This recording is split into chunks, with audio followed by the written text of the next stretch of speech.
नमस्कार। एम हिंदी में आप सभी को सुस्वागत। जी हाँ, भारत का प्रधानमंत्री नरेंद्र मोदी ने अमेरिका में अपनी पहली राजकीय यात्रा के दौरान आयोजित संयुक्त प्रेस कॉन्फ्रेंस में हिस्सा लेते हुए भारत को मुसलमान से जुड़े सवाल पर जवाब दिया है।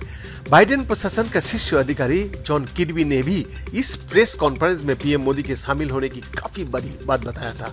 उन्होंने कहा था, हम इस बात का शुक्रगुजार है कि पीएम मोदी अपने दौर की आखिरी पड़ाव में एक प्रेस कॉन्फ्रेंस में शामिल होंगे।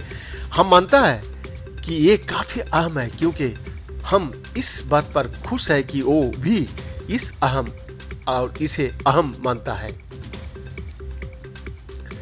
इस प्रेस कॉन्फ्रेंस के दौरान अमेरिका की प्रतिष्ठित अखबार वॉल स्ट्रीट जर्नल के पत्रकार सबरीना सिद्दीकी ने पीएम मोदी से सवाल पूछा। सिद्दीकी ने पीएम मोदी से पूछा, आप और आपकी सरकार आपके देश में मुसलमान समेत दूसरे समुदाय के अधिकारों को बेहतर बनाने और अभिव्यक्ति की आजादी को सुनिश्चित करने के लिए कौन सा कदम उठाने के लिए तैयार है।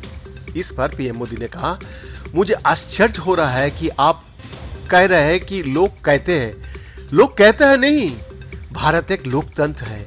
और जैसा राष्ट्रपति बाइडेन ने कहा कि भारत और अमेरिका दोनों को डीएनए में लोकतंत्र है। मोदी ने कहा, लोकतंत्र हमारी स्पिरिट है, लोकतंत्र हमारी रागों में है, लोकतंत्र का हम जीत के आए हैं। और हमारे पूर्वजों ने उस शब्द में ये भी डाला था संविधान का रूप में। हमारी सरकार लोकतंत्र की मूलभूत मूल्यों को आधार बनाकर बने हुए संविधान का आधार पर चलती है। हमारा संविधान और हमारी सरकार, और हमने सिद्ध किया है कि लोकतंत्र कैन डिलीवर। और जब मैं डिलीवर शब्द का प्रयोग करता हूँ, जाति, पंथ, धर्म या लैंगिक स्तर पर किसी भी भेदभाव की वहाँ जगह नहीं होती। और जब लोकतंत्र का बात मैं करता हूँ, तो अगर मानवीय मूल्य नहीं है, मानवता नहीं है, मानवाधिकार नहीं है, फिर तो वो डेमोक्रेसी हो नहीं सकता। और इसीलिए जब आप डेमोक्रेसी कहता है, जब उसे स्वीकार करता है, और जब हम डेमोक्रेसी को लेकर जीते हैं, तब भेदभाव का कोई सवाल ही नहीं उठना चाहिए। और इसीलिए भारत सबका साथ, सबका विकास और सबका विश्वास और सबका प्रयास का मूलभूत सिद्धांतों को लेकर हम लोग चलता हूँ।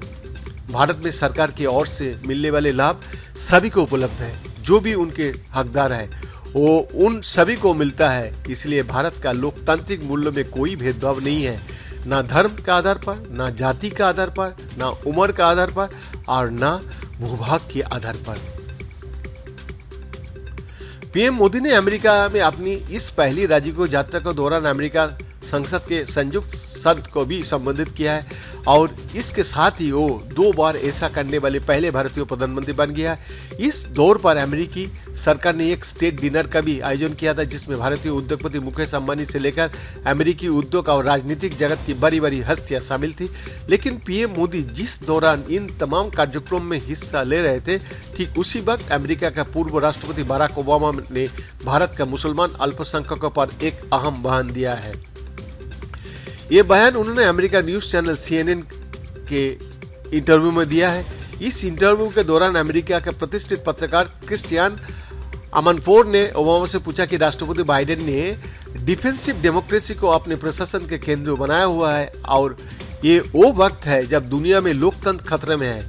इस तानाशाही से चुनौती मिल रही है, अनुदार लोकतंत्र से भी इसे चुनौती मिल रही है। बाइडेन चीनी राष्ट्रपति को तानाशाह कहता है। इसके बाद पीएम मोदी और उनके राजकीय दौर पर सवाल करते हुए उन्होंने पूछा कि बाइडेन इस वक्त अमेरिका में मोदी का स्वागत कर रहा है, जिन्हें ऑटोक्रेटिक या फिर अनुदार डेमोक्रेट माना जाता है। किसी राष्ट्रपति को ऐसे नेताओं का साथ किस तरह से पेश आना चाहिए। इस सवाल पर बराक ओबामा ने बताया कि अगर वो पीएम मोदी से बात कर रहे होते तो क्या कहते। उन्होंने कहा, हिंदू बहुसंख्यक भारत में मुस्लिम अल्पसंख्यक की सुरक्षा काबिले जिक्र है। अगर मेरी मोदी से बात होती तो मेरा तर्क होता कि अगर आप अल्पसंख्यक के अधिकारों की सुरक्षा नहीं करता है, तो मुमकिन है कि भविष्य में भारत में विभाजन बढ़े। ये भारत का हित का विपरीत होगा। वैद्यनाथ दास का report, FTV Hindi, Delhi, India.